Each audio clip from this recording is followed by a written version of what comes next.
money get paper. Cause you know we party hard later. Mr. Flex and Papa got the old city lock with the get the each and every area. Stepping NLC with no chaser. Good afternoon, good evening, and good night, depending on where in the world you are joining me from. I am Alluminati, and this is the Crypto and Cognac podcast show, as always, powered by Alti.com, the one-click crypto wallet for Telegram, WhatsApp, and Discord. And as always, fueled by my friends at Hennessy TT. Today I'm having me some EXO. I'm in a little bit of a celebratory mood.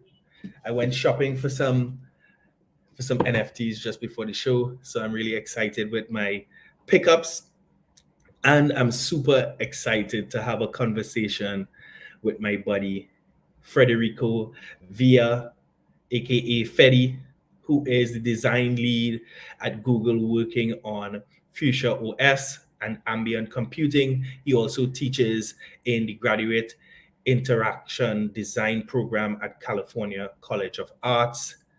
He is originally Colombian, but has been in the US for some time. He has a hybrid background in industrial design and service design. He's going to tell us a little bit about that and what that even means. I'm super excited for this conversation because as someone who does not come from a very technical background, I come from the finance space. I'm always excited to learn from these guys. So, Fedi, what's up? Welcome to the podcast, buddy. Al, how are you? Pleasure to be here. I am well. Are you having a drink with me this evening? Of course. Cheers, man. Cheers. That's one thing that I think Caribbean and Latin culture have in common. We're always open to having a drink while we have a good conversation. Definitely, man. Always. So, Fedi, I'm going to ask you the question I ask everybody when they come on the podcast. Mm-hmm. What has your journey been like in crypto, right? Because in everything that I spoke to just now, nothing specifically jumped out towards crypto or blockchain. So tell me about your journey to crypto, and then we'll get into some of the other stuff. Yeah, definitely. Where to start? So I first heard about crypto through two very important moments. One was I remember being in a computer desk with a couple of friends of mine back in college. This was around 2013, 2012. Bitcoin was around, I think, like $150. And I had kind of heard speculations of what Bitcoin was in kind of like just like forums through, hearing stories of the dark web and the Silk Road moment that it was going through. And I remember just being with a friend who was also a really big, person that was just very interested in technology and new things and emerging, cultural elements in the tech world. And I didn't know much about it. I just knew that it was a new currency. I had kind of been familiar with digital currencies and digital transaction tools, and like PayPal and what have you. And the biggest premise was just I remember we were talking about it with a couple of friends, and it was just hey, dude, this is super speculative. We should bet on this. We were amongst friends who all used to kind of be big gamblers and loved kind of I think the thrill of just speculating and seeing if we're right or not. And so at the time, unfortunately, I didn't have enough money. I was a student. I was working 2 jobs, very deep in student loans. And so even though I look back, and I think we've all had this moment of just you should have maybe bought at that time. $10. At that point, $150 was the equivalent of a week's worth of just eating and living in college. Right. And so I couldn't do it. And so I stayed with it. And I think my attraction to Bitcoin grew just as I became more involved in technology as a practitioner. So I used to be an industrial designer. We can talk about the history in a little bit of how I got to kind of where I am. But when I joined Google, I was working on a new operating system, as you mentioned, FuchsiaOS. And as I started to learn kind of what goes into building trustworthy interactions that scale, I started really finding a lot of connections. And to me, I think the moment where I decided to finally kind of really invest both my time, my energy, and part of my savings, I would say, it was right when the pandemic was starting to hit. Right. And I started to kind of like just rationalize this idea of like what you know the need at a world scale to kind of print money because of just everything that was going on. The entire world was kind of freezing, and people still needed to make a living because or else our kind of like society would kind of cease to Yeah. function. And as someone who's been an immigrant most of my life, both when I moved from Colombia to the States, and then within the States kind of moved across a little bit, even as a student and as a professional. I had always kind of heard that this idea of like you want to save your money and put it in a bank account, right? Like when I was young, like one of the first things that you do with your parent is like store money in or like build a bank account that they like sponsor you for, and they give you like $100 or what have you, and then you start saving on your own.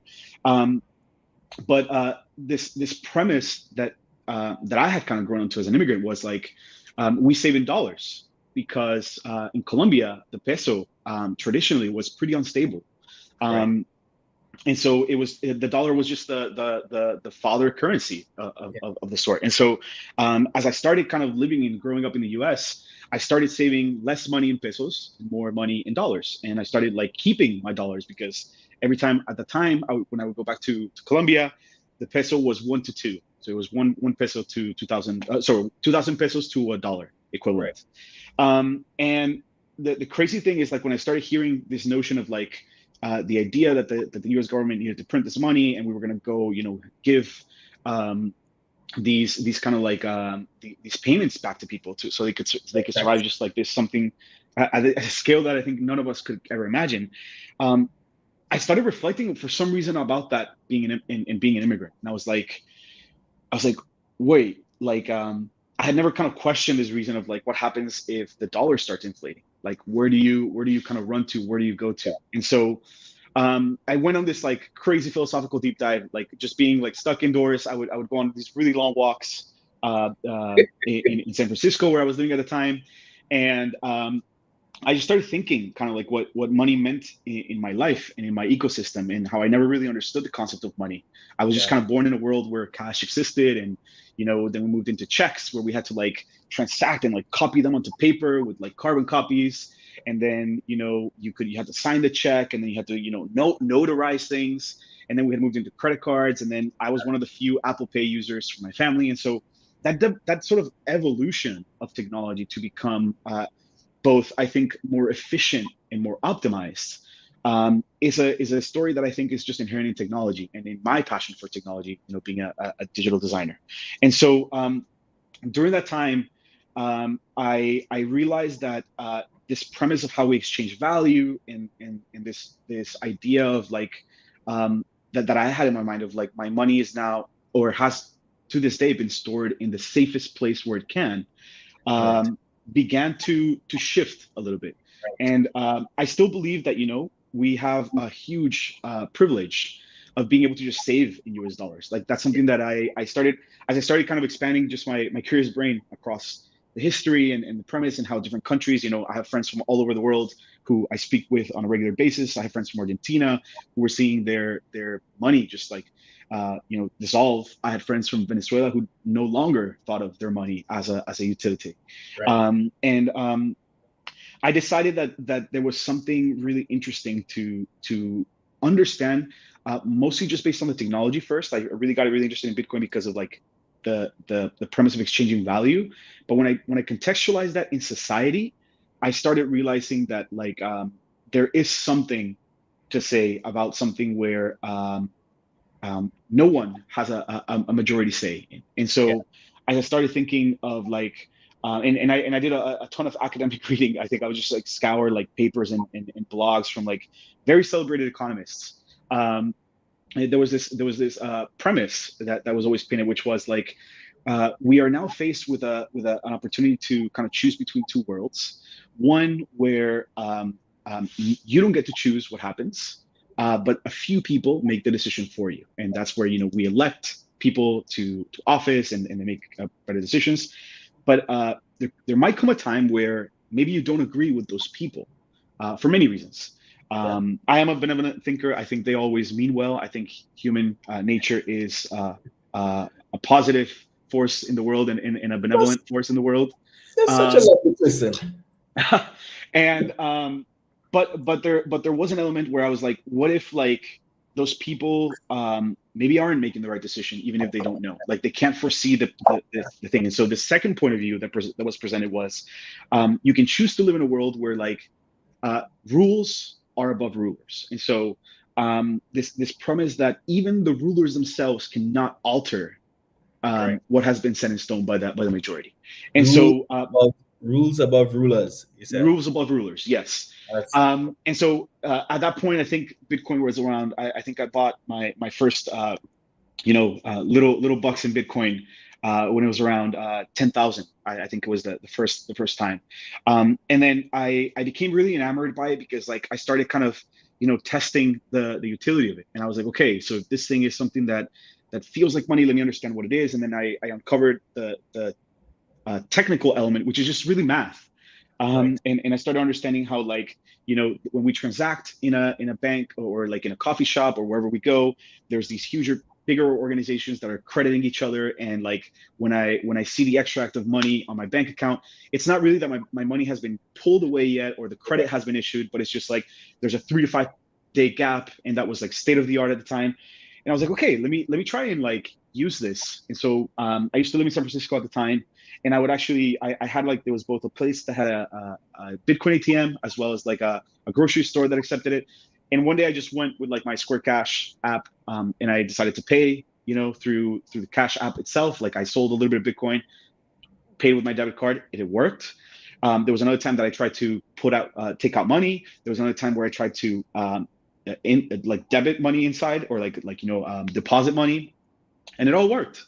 And so I started drawing connections between like what Apple Pay, Google Pay do, and I became really kind of like interested in what this efficiency was, what this trust building mechanism was, and what the transparency was. And I think that like, I'll stop for a second for anyone that's listening that maybe feels like these are very technical things. They're not necessarily technical things. They're just like, these are the underlying mechanisms that we live on. Like technology requires these constant checks and balances in order for it to work. Like our connection right now is being checked constantly against a threshold of like, of like output and throughput. And so as I started drawing a lot of that similar to, to my understanding of the world and my understanding of digital design, I really have become a huge supporter and proponent of it because, I like to joke with many friends who still critique my perspective on it, that, Bitcoin and crypto in general, I think, to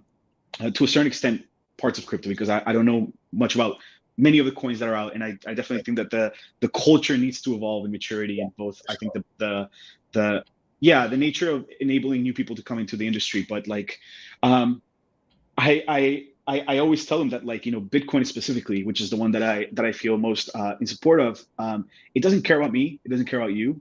Bitcoin is just math, and it's just going to do what it was programmed to do, which was to just validate things and to make it available for everyone to check. And so I try to stick to that value. And, in the past 4 years, I've gone through the full gamut, I think, of becoming like a crypto head, which was like stay up until like 3 a.m, 4 a.m, waiting for, Asian markets to open and close, and like not losing all my sleep, buying Bitcoin at its highest and selling at its lowest, waiting for it to drop, and like not being able to go to sleep, wondering if you missed, the drop, and but also seeing the tremendous force behind it, and like being able to talk to friends at the time who, again, I understand like whenever something new that changes that many things comes into our world, our first sort of like natural intuition is to repel it and to say like, no, I'm okay where I am, I'm fine here, I'll just wait it out. As that's evolved, like we've seen huge evolutions, like just like if you want to see from like a social element, like the two biggest arenas in the United States for like sports, the Miami Airlines Arena and the Staples Center, they're now branded after crypto. We now see the biggest organizations in the world beginning to offer crypto services and enable crypto features both like from like a pipeline standpoint, but also from like a consumer driven interaction standpoint. We see, I've naturally seen, you know, friends and colleagues of mine, people who I admire deeply, leave what they're doing to pursue their job in crypto. And so, you know, I accept the notion that like it is still very speculative. I accept the notion that it's risky. I accept the notion that there is a lot of misinformation, that there's a lot of gimmicks. I think that's all part of like all human constructs is our maybe desire to one up each other or to make a business out of everything. But you know, as a professor, I've tried to take the position of just like sharing with friends and people that are willing to listen what I see, and inviting them to just like explore it with me. Because like the more I think of it and the more I try to understand it, the bigger the galaxy gets. And I feel like I'm just one of few brains, and I just need more talented brains to help me also check my biases and my speculation. So you said a lot of things that I wanted to touch on, but I'm going to start where you ended. And I think one of the most important things for us as Bitcoin advocates, crypto advocates, is to always be open and willing to check our biases, and to understand that those biases are present. And I think that's one of the things that I always ask people who are proponents of the traditional systems to do. Like, hold the traditional system up to the same expectations and the same level of investigation as you have held Bitcoin up to, because Bitcoin has continued. And I when I have these conversations, I like to separate Bitcoin from everything else, because they love to show everything else in there as a cog. We understand that a lot of those things that are masquerading as cryptocurrencies aren't true cryptocurrencies. There are a lot of centralized token systems that are masquerading as cryptocurrencies. But then when we talk about Bitcoin, Bitcoin has stood up against almost every critique. And I think it might be the most peer-reviewed piece of technology in the world, because they've not just been people who are advocates, they are people who have been spending the last 10, 12 years simply entirely focused on disproving the value proposition around Bitcoin. Another point you mentioned is, you know, the whole journey of understanding of what the financial system is. And as someone who spent almost two decades in the financial services industry, it amazes me how little about how the financial system actually works I understood, because I understood very deeply about one specific area, which was banking initially, and then insurance specifically when I was involved in life and long-term pensions and stuff like that, and then property and casualty insurance, which is the last port that I was. But even then, I didn't fully understand the value of what that financial system did, the layers behind the things that we see every day, from ATM transfers to online banking to SWIFT transfers to wire transfers to foreign exchange, until I got into the crypto space. And I think a lot of people are speaking from a perspective of just not knowing, and not even knowing that they don't know. And it's because we were all born into an environment where these things were just, it was just how it is. You know, it's like, you know, now we've lived a certain time and we know that slavery is wrong and slavery is bad and racism is bad, and we know these things. But if you had been born into slavery, or born into an environment where slavery was, whether you were a slave or you were a slave owner, it was just how it was. You know, it wasn't good, indifferent. It's just the way it is. You know, I think people need to be a little bit more critical of their ideas, as I said before, to appreciate that not every idea that you held yesterday is the right idea, and can stand up against the scrutiny of tomorrow. Yeah. And that's what we always have to do, hold yesterday's ideas against the scrutiny of tomorrow. So you've journeyed across a full spectrum that spans almost a decade, and you had this personal journey taking place in terms of your knowledge acquisition and stuff like that. But at the same time, you were undergoing a parallel professional journey. And tell me a little bit more about that, and then we'll come back and kind of connect how those things are related. So yeah, definitely. For the people who don't know, like I didn't know before we started having these conversations, what the hell is ambient computing? For sure.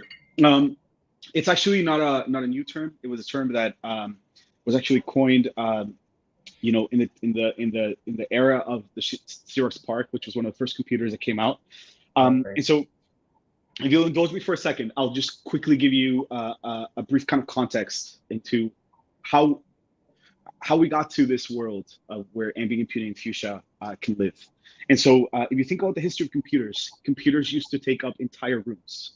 Yes. They were huge mainframes that required computers, with an O, who were traditionally women who actually serviced computers. Right. They were the first computers. So for any woman who's listening who wants to join tech, you are the first, and you are the original kind of like members of this community. Wow. I hope that you find a place and that you feel motivated by that. But to kind of just quickly continue, we used to have computers they used to take up huge rooms, and as they became a little bit more optimized, kind of like the systems and the actual components got smaller and smaller and more efficient, we were able to actually make them into a consumer first ready object.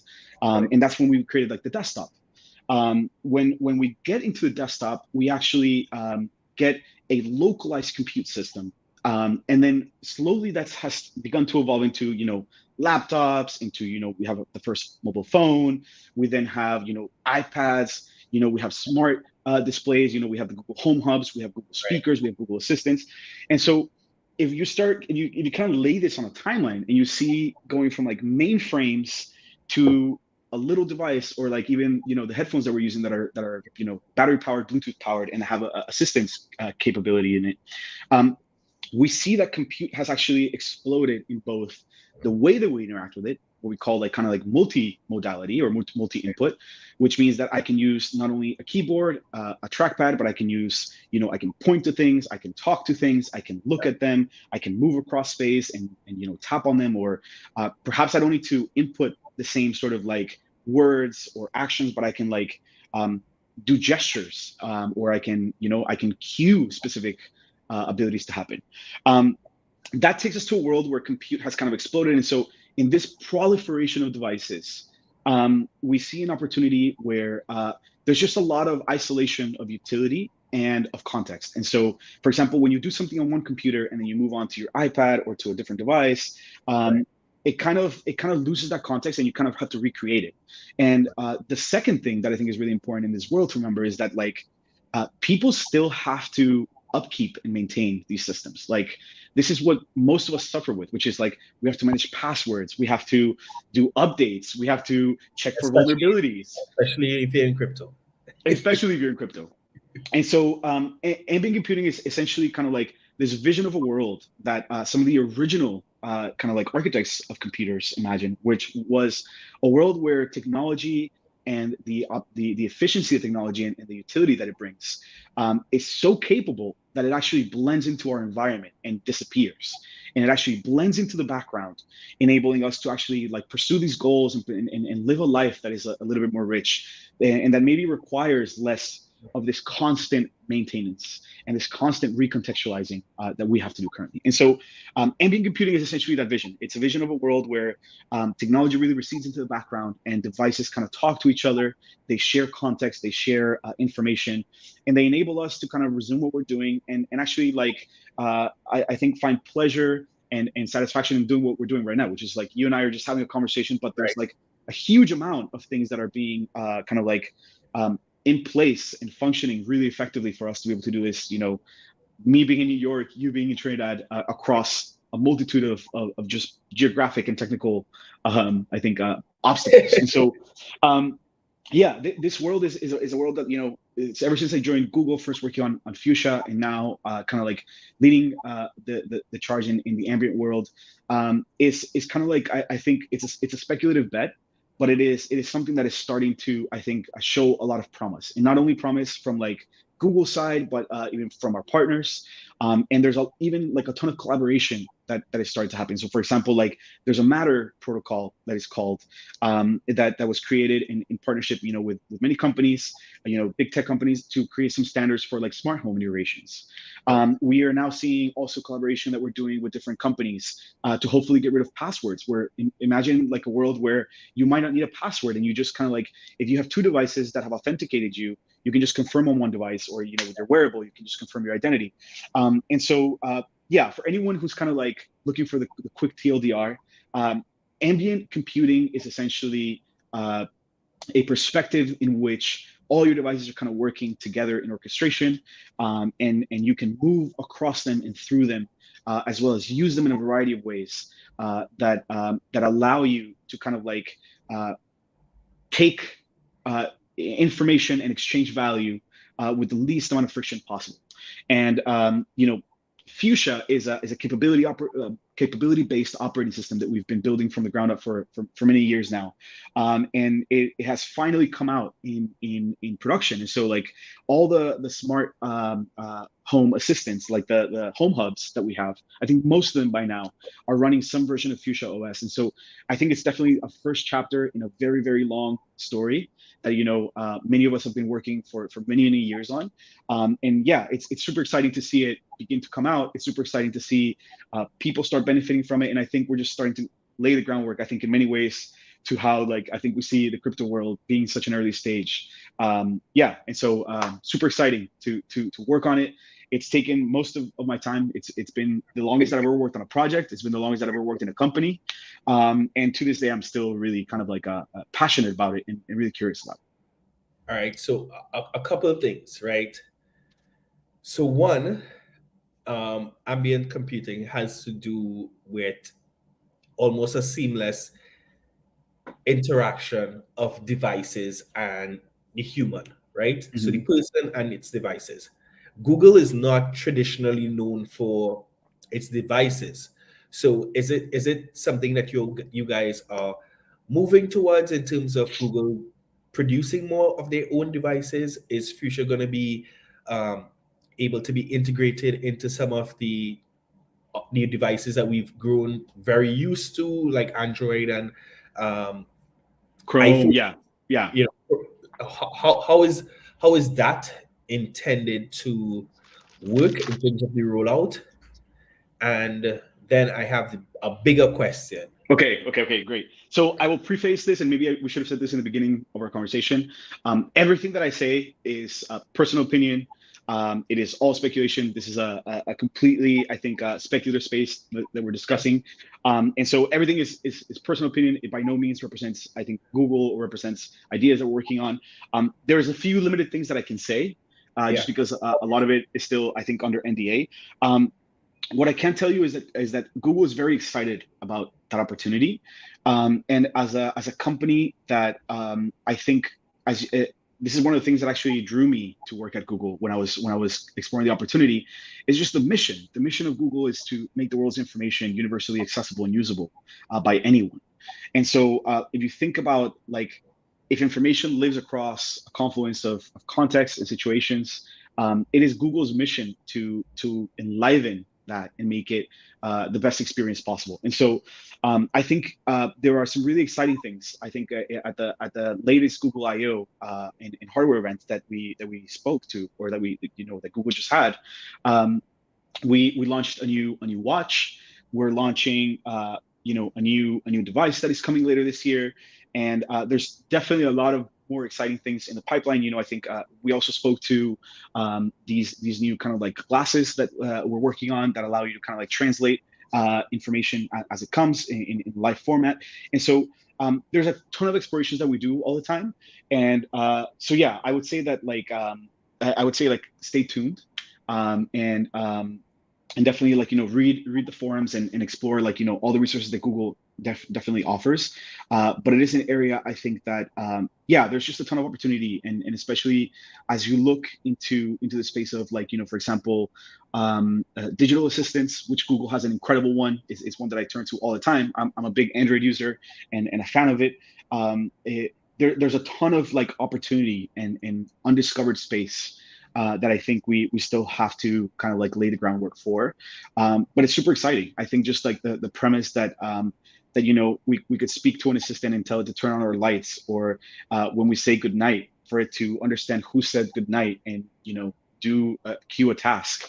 It's something that I dreamed of when I was a kid. When I used to watch these sci-fi movies, I was like, oh my god, and now when we see that world a little bit closer, similar to like the movie Her, where like perhaps maybe you fall in love with your assistant. I don't know. There's like there's a really interesting line that begins to get there. We do see this fandom in this kind of like this idealist romanticization to something that understands us. And so like yeah, it's all a super interesting space that I talk to friends over beers all the time. And so yeah, I think the future is super exciting. I think, personally, I, as an industrial designer before, I've always been interested in like new formats and form factors of interaction. And I think that there's like one of the things that I really admire and I've come to admire most about, an ecosystem like Android or like Chrome, is that they're building an open system that allows anyone to kind of build on top of it, and these operating systems are open source. And so like, I used to be an iPhone user, and when I joined Google, I really started paying attention to the broader world, and I've done projects, and I've been really privileged to do projects all around the world, and I've seen the value that an open ecosystem brings to developing countries and to places where people just don't have the acquisitive power of buying or splurging on technology, where technology is still kind of like it's a very core thing to living, but it's also lives in a context of like limitations. And so I'd like to think that like when all is said and done, that I've been able to play a small role with some incredible people in helping bring that to the masses and to many people who maybe couldn't once afford it or have access to it. Okay, great. I'm with you. I'm very excited. Mm-hmm. But also, as a Bitcoin fan and a fan of the pillars of Bitcoin, Mm-hmm. decentralized, transparent, immutable technology, I'm also a little scared of, Mm-hmm. because with ambient computing, with a fully Mm-hmm. integrated system and all the perks that comes with that, especially for me as a crypto user, like I have over 30 something crypto apps that I use. I have multiple wallets on multiple versions of a Yeah. single wallet platform, like a Mm-hmm. MetaMask. And ideally, I don't want to have to remember 10,000 different passwords. Mm-hmm.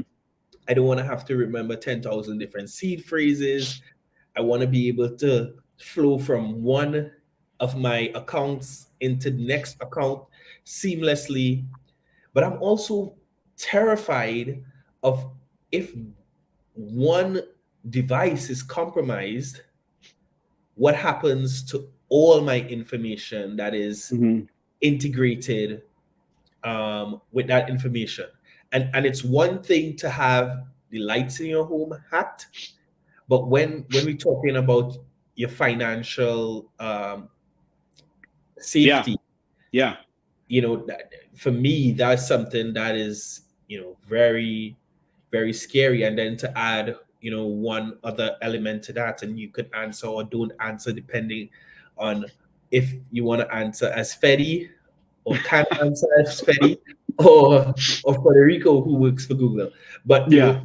Google has been one of those organizations who's been caught selling data to third parties.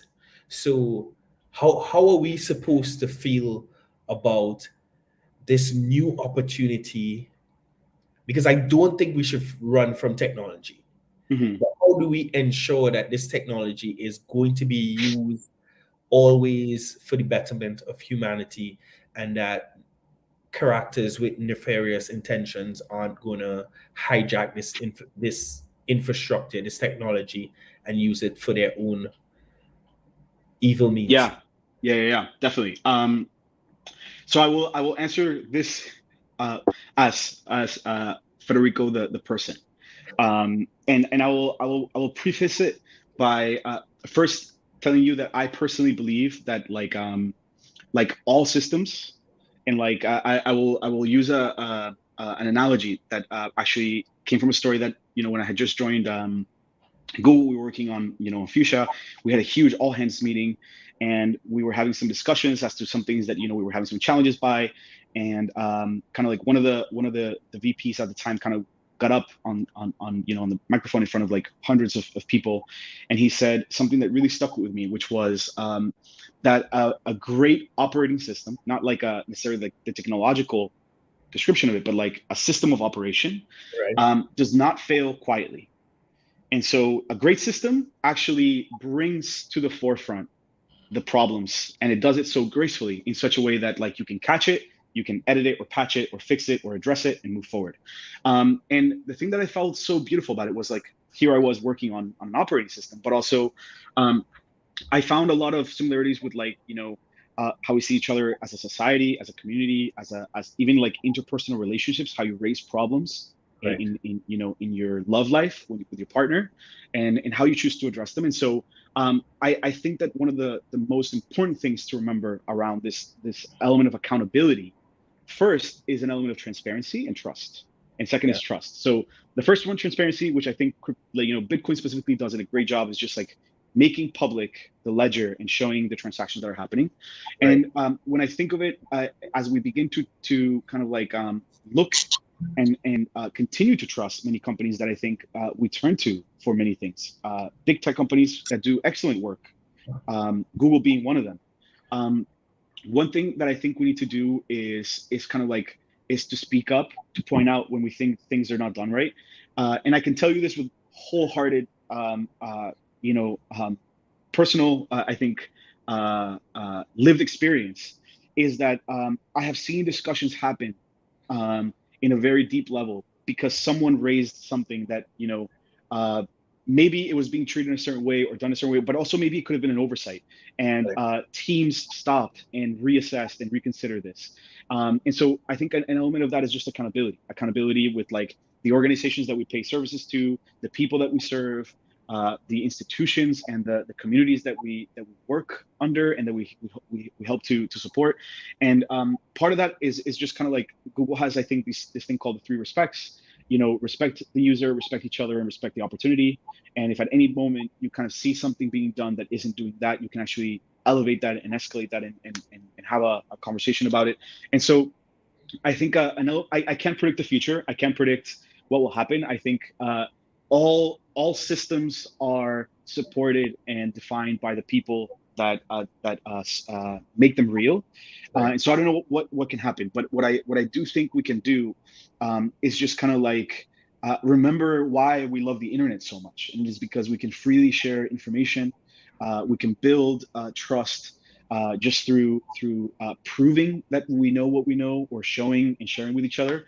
And so going back to this element that you talked about, kind of like security, which is a hugely important thing. And I think like one of the reasons why we trust certain companies above others is that element of like, it's been 20 years and Yeah. my stuff is still safe, or I haven't had a scare. And like I think with all the stuff, especially that we see kind of like in the crypto world happening with companies going insolvent, or having just huge operational obstacles and challenges been thrown their way, you get scared and you start questioning like, oh, should I keep my money in this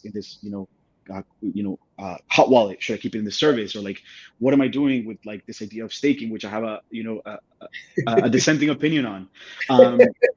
But I do think that like one thing that we need to do is give different options to people.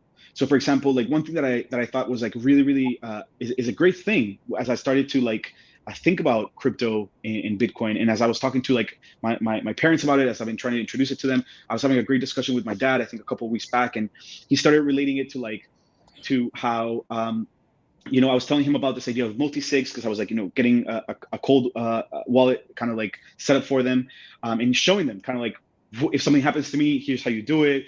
This is how, the 12 phrases work and the 24 phrases, and this is how multi-sig, and this is how all these different services.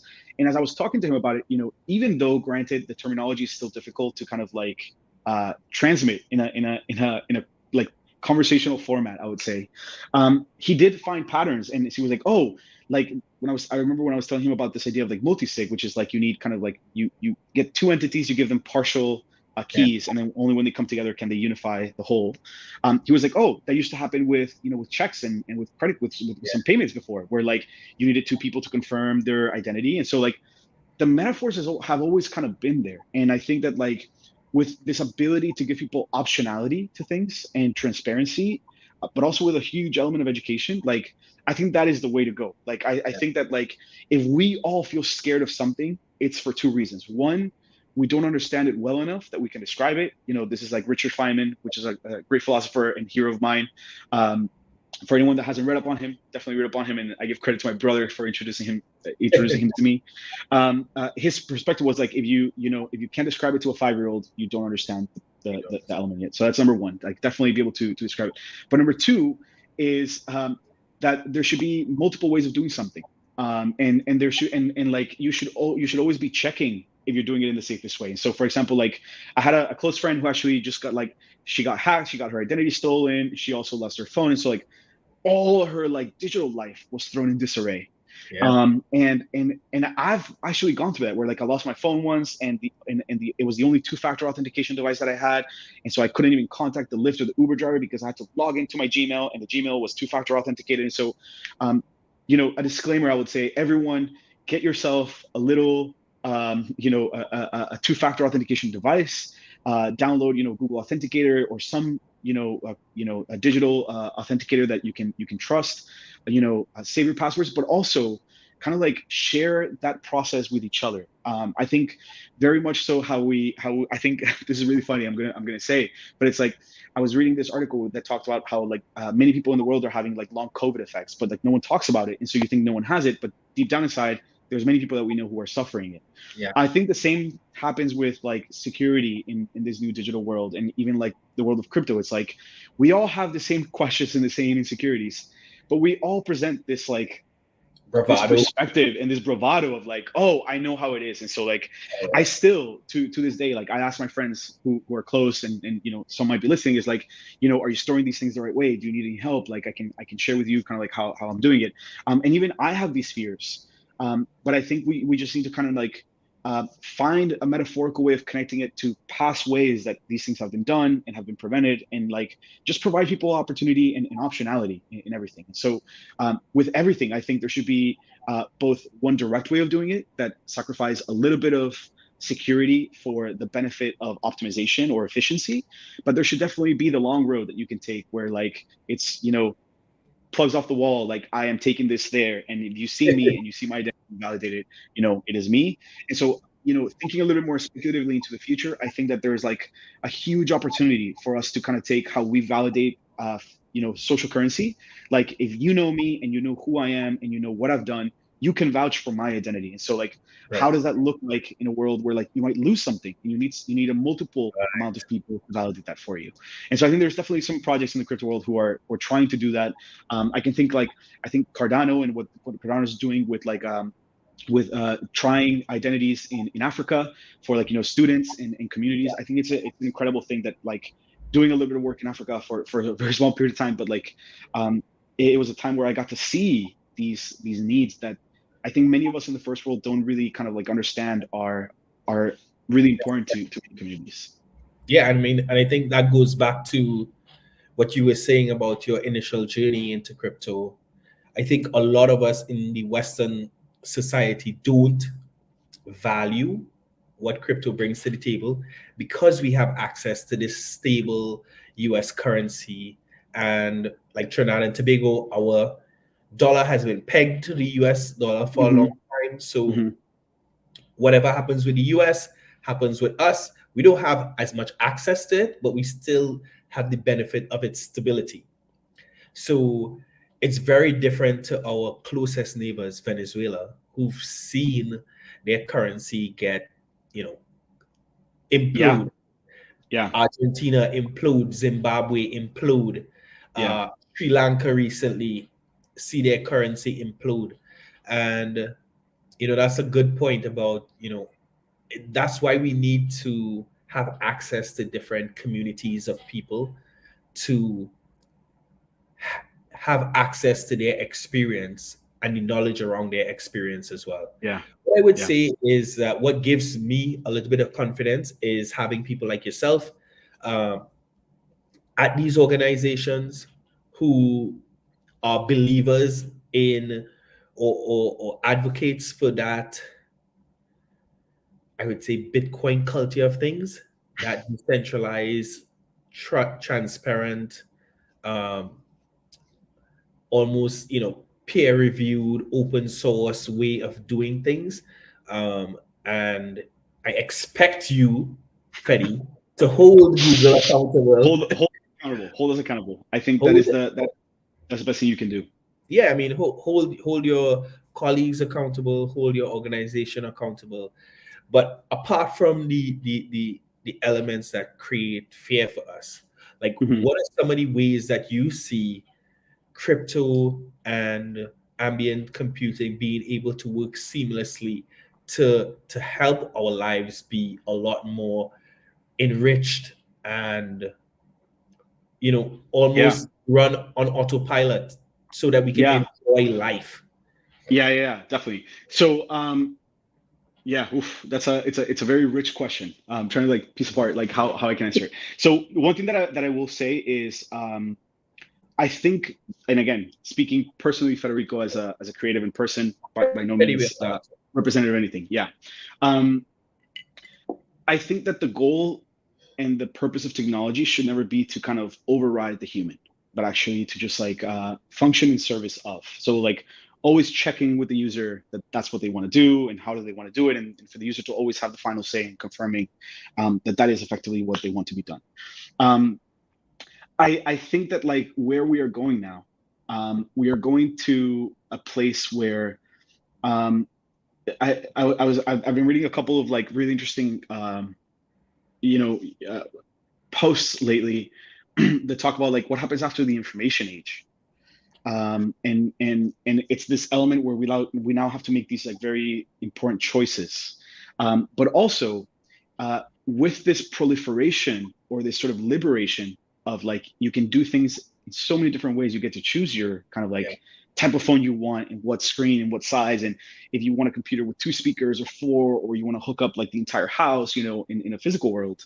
um, there is an incredible opportunity, I think, for us to find new purposes for how computing can enable us to have beautiful experiences.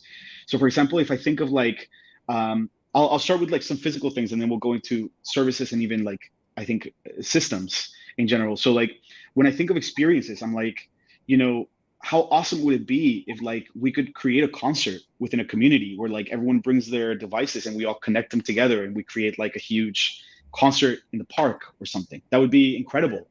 And just like we all have the power, if you think about it, like we all have a speaker at home or we all have like a phone, but it is the seamlessness of connectivity and interoperability of them that limits them.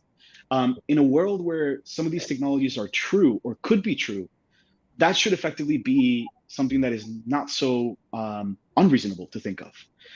If I start thinking of like how I choose to update certain things or give new life to certain objects, I would love to be able to turn um, to old devices that I have stored in my desk, that are outdated and old. And like, I'll briefly kind of mention that this is like this one thing that like I think uh, a team in Chrome just launched, which is I think it's called Chrome Flex, which allows you to install Chrome OS on an old laptop and an old computer. And I think that that is beautiful, giving new utility to objects that we might think don't have utility at all. I think that is like the one of the core elements of like that I always struggled with as an industrial designer building products was like this idea of planned obsolescence, or the premise that like we're creating objects designed to break at some point and no longer be used so that we can sell you another one. So now let's move into kind of like services. In the world of services, I definitely see opportunity where like the first order of nature of technology was like read only, so provide access. Then it was like read and write, which is kind of like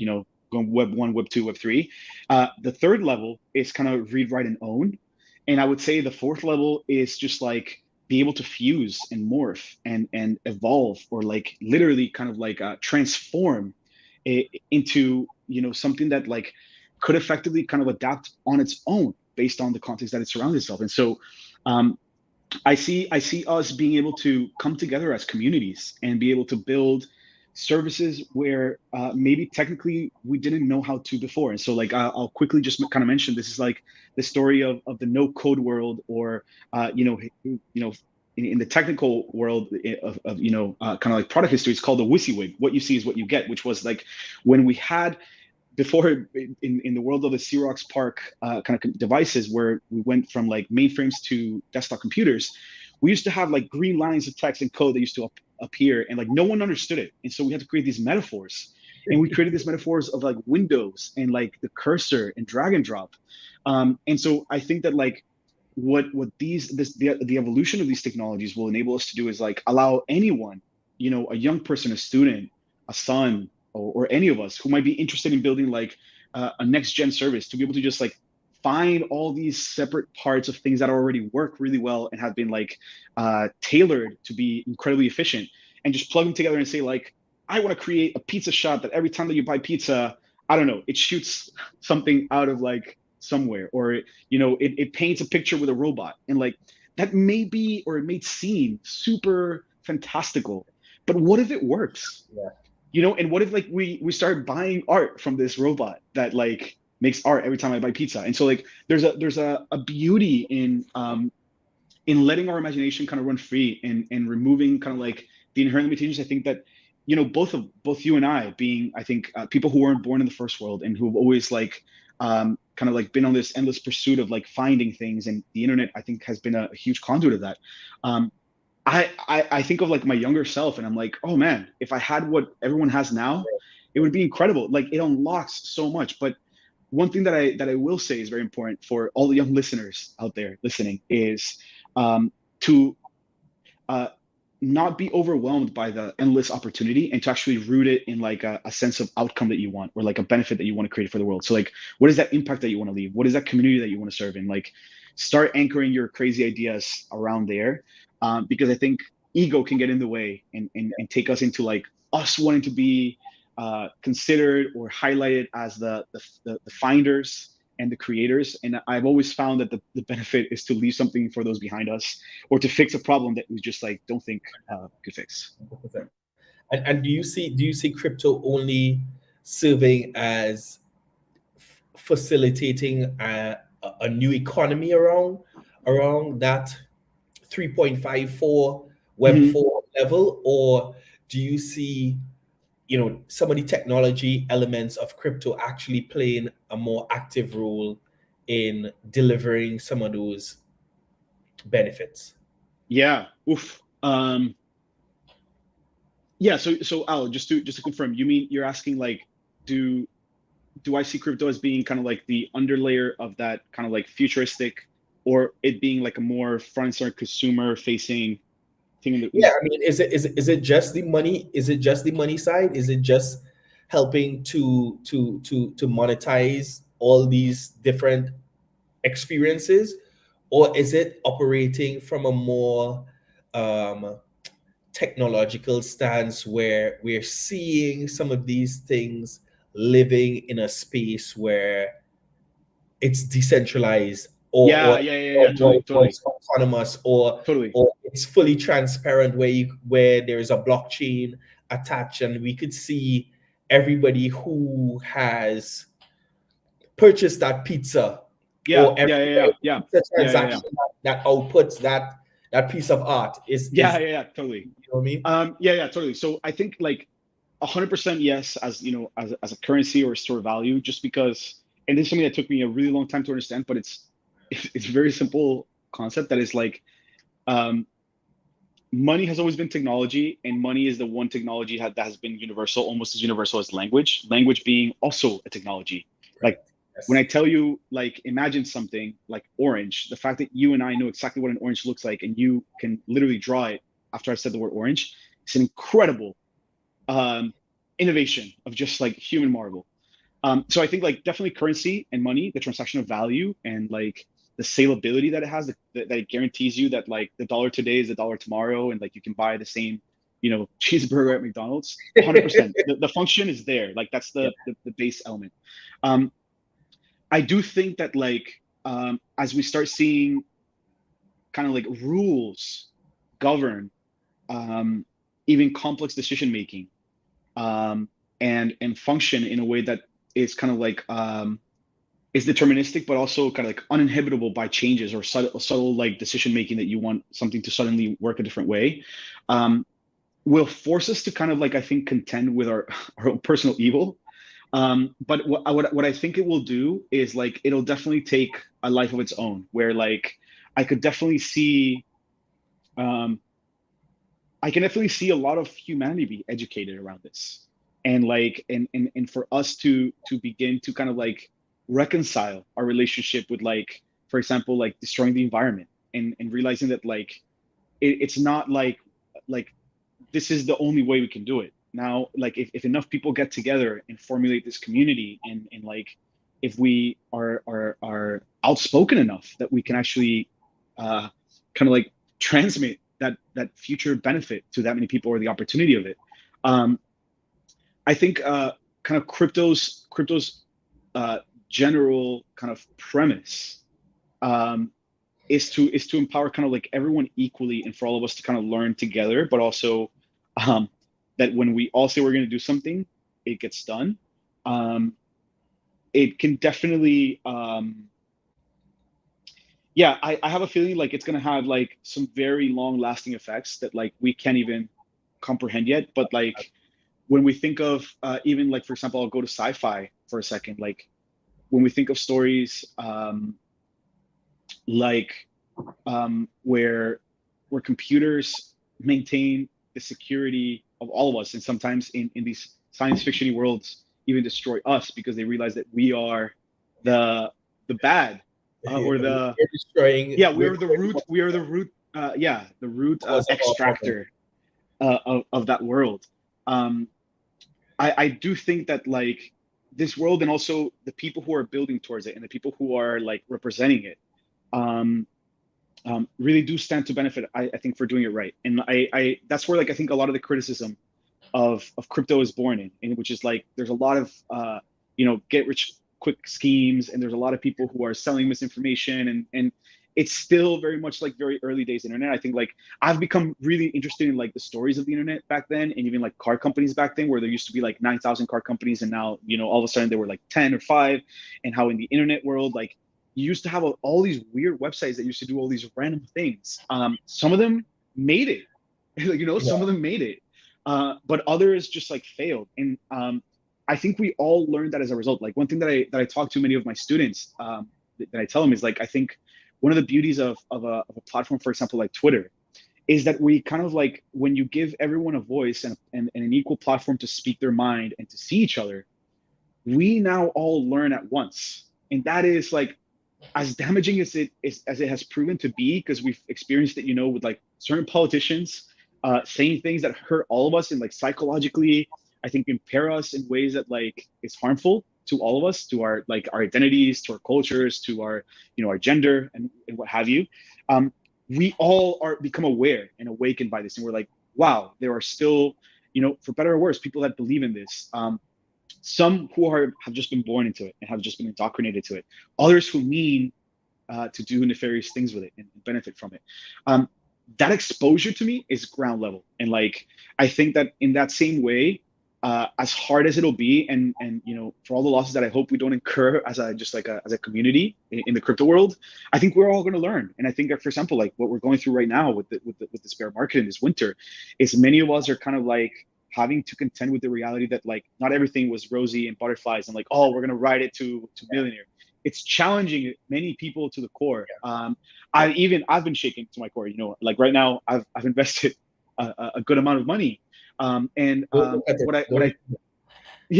look at it. And what I tend to try to do as much as I can is like go back to these first principles and say like, you know, where was it then when I believed in it? Where is it now? Where is it going? What opportunities do I see happening in the space that are super exciting? And like, I don't know. I think that there's like a huge kind of like technological awakening happening where like we're being able to challenge these big institutions that used to be in these very high hills with a ton of technology, kind of like professing, but also, you know, bringing information to everyone, you know, institutions from like, you know, in the news to education, to like government, to police. Yeah. And that, so there's been a question that's kind of been bubbling in my mind while you spoke.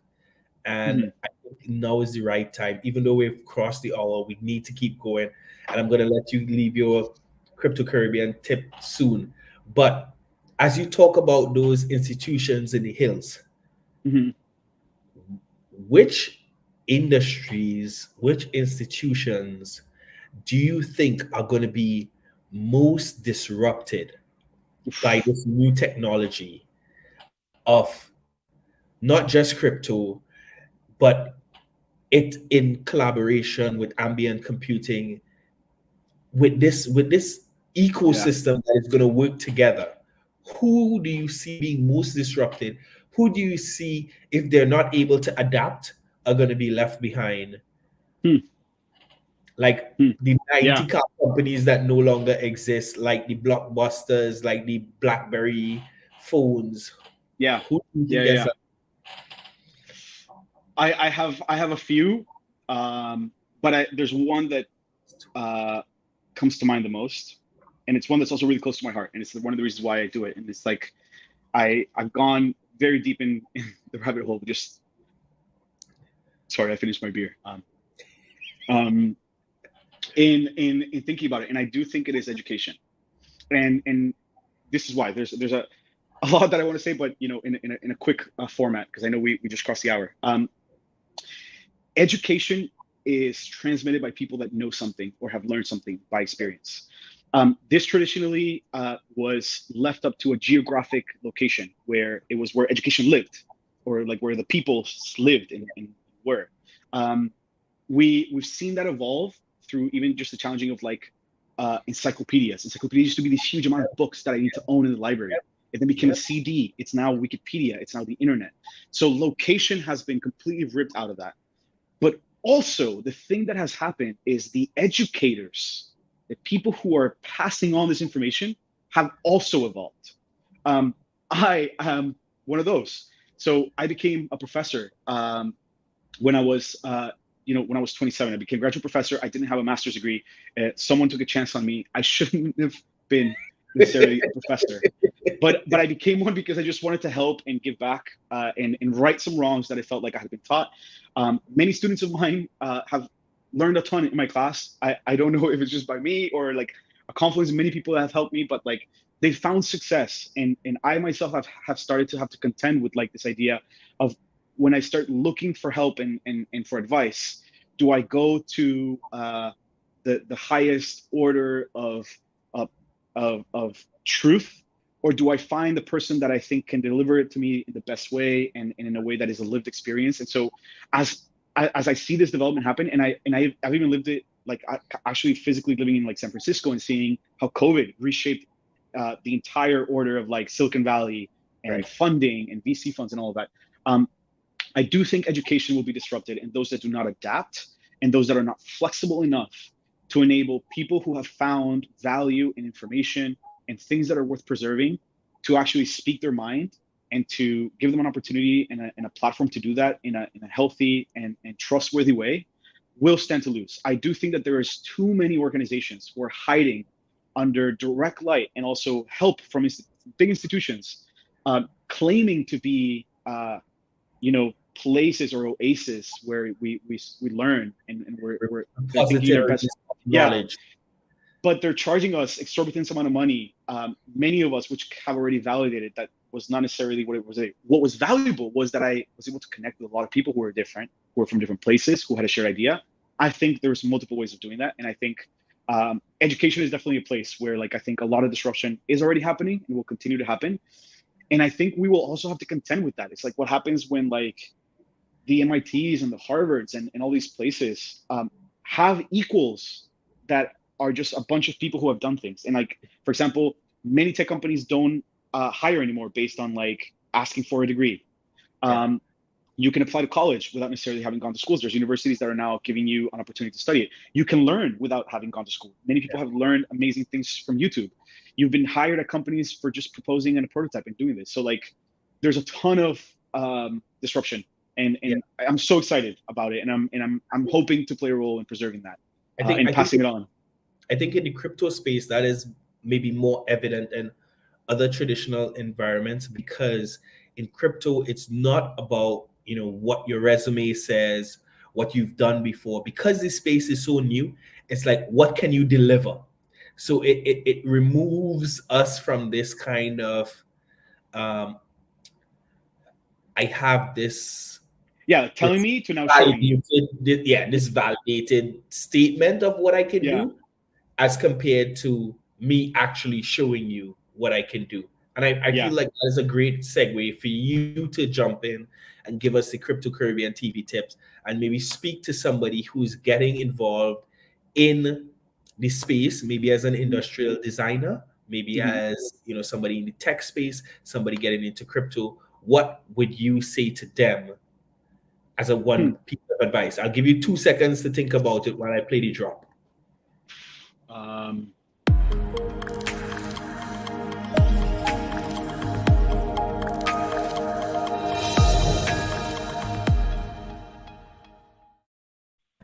Okay. So, Betty, I thought of two. Give us your tips. One is more philosophical, one is more practical. The philosophical one is talk to people who are way older than you and in different industries, because many industries have very similar systemic needs. And for example, like, I learned firsthand from speaking to my dad and grandparents, their fears are real fears that we all have, but also how those generations have solved for them. I think we have a ton to learn from. And so don't think that just because you're an internet native, or you're young, or you know about crypto, or you understand this tech world, you know it all. I think they have the history and the scars that we need to listen to. And so have that conversation, even if it hurts. I've had it a bunch of times. I've, like, got it up from desk. We've had discussions. I'm playing this for my daughter right after, but go ahead. Okay, play. Yeah, definitely, like, talk to your elders, listen, and feed healthy discourse and discussion in a safe space that won't hurt your ego. Do that. The more practical one is to watch an interview and read an article that I think is one that I recommend the most to everyone who has just gotten started on it. And they're both by NYDIG. So NYDIG is a huge kind of like institutional custodial of Bitcoin. They provide services. They're the ones that have enabled many, institutions. Yeah, they're helping banks be able to offer Bitcoin to their users. They've helped, like, sports teams be able to enable payment to happen through taking a little bit of Bitcoin as salary. They've done a ton. And the two things that I think everyone should watch. One is an interview that Ross Stevens did. I think it was in 2019 to 2020, and it's called The Beauty in Bitcoin, or Bitcoin is Beautiful. If you just Google The Beauty in Bitcoin, Ross Stevens, NYDIG, there's an interview that he has. And in the interview, he talks about this shareholder letter that he published. That is the 2020 shareholder letter by NYDIG. It is a letter that he writes every year to all his shareholders. I think he mentions in the video that he goes to Costa Rica for like 2 or 3 months to write it. It is one of the most, I think, both comprehensive as well as well-informed pieces of introduction into taking you to the right places to think about the right questions and opening up the right speculative perspective without kind of like really forcing you to immediately buy Bitcoin or invest in this world or do whatever. Those two are two pieces that I turn to often. I've listened and I've read them, like, I would say easily more than 100 times. And it is something that I think will help people process it. if you don't get it the first time, just give it a little bit of time and rewatch it or reread it, and reach out to me. I love talking about this stuff. Find me on Twitter, Federico Villa W. Al, you can supply that information. But yeah, put that in the description below. Awesome. Yeah, Al, thanks to you. It's been an immense pleasure being here and sharing a little bit of time and space. Thank you very much.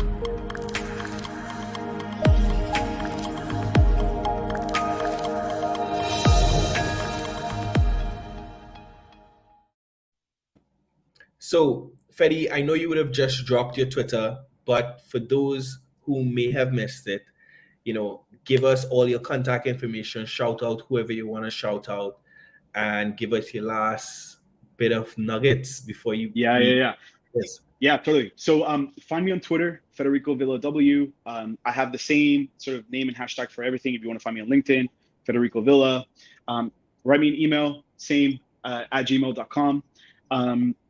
And I would say the last bit of knowledge, or I think manifestation that I'll leave for everyone, is to realize that humanity has always wanted to preserve itself. We're in a trajectory of self-preservation and enablement that is part of human nature, and to just think of, I think one thing that I've been in this constant redefining of my relationship with is what do you guys want to leave behind? I think many of us think of ourselves as living a life of just taking and exploring and absorbing. But I've taken, and maybe it's the professor in me, I accept that I've been influenced by it. It is this idea of we are part of a bigger system, both as humans and as a bigger ecosystem of beings and atoms. And we benefit from the preservation, from the hard work that others have done. And so ask yourself, what is it that you want to leave behind for the next generation? How are you helping them catapult over you? And yeah, man, just share everything you know, work together, enjoy a beer with great people who invite you. And yeah, always question everything, 100%. And I'm here to listen and to speculate alongside. Thank you very much, Fedi. Guys, wow, an amazing conversation. I didn't even realize we got to the hour mark because the conversation was so great. We're gonna definitely have to have Fedi back. Hopefully, when he can give us a little bit more info on some of the stuff that Google has been working on, when some of those NDAs have expired. Fedi, thank you so much for being on the podcast. Guys, as I say always, adoption is inevitable. Be safe, be safe, be safe in this crypto space. Alluminati out.